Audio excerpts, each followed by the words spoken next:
Grabe naman talaga kaitim yung kilikili ko before. Buti na lang talaga mga sisi, nagtiwala ako sa product na to. Kung hindi dahil dito, hindi maglalighten yung underarm ko. Sobrang dami ko nang nabili na pampuputi ng kilikili, pero nasayang lang yung pera ko. So itong picture ko before mga sisi ay nung June 2023 pa. So sobrang itim nga ng kilikili ko, hindi naging mabilis ang pagputi nito. Araw-araw ko siyang ginagamit every after maligo sa umaga at sa gabi. Kaya pala naging maitim yung kilikili ko ay dahil nung nagbuntis ako. Ito nga pala yung kilikili ko after 1 month, ang laki na ng pinagkaiba. Sobrang ganda ng product na to at sobrang laki pa niya.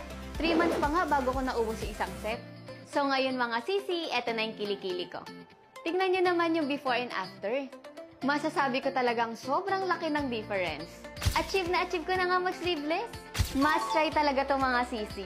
Kaya kung gusto nyo na rin, nakalagay na yung link sa bio ko. Or mag-comment ka na dito para ma-assist kita.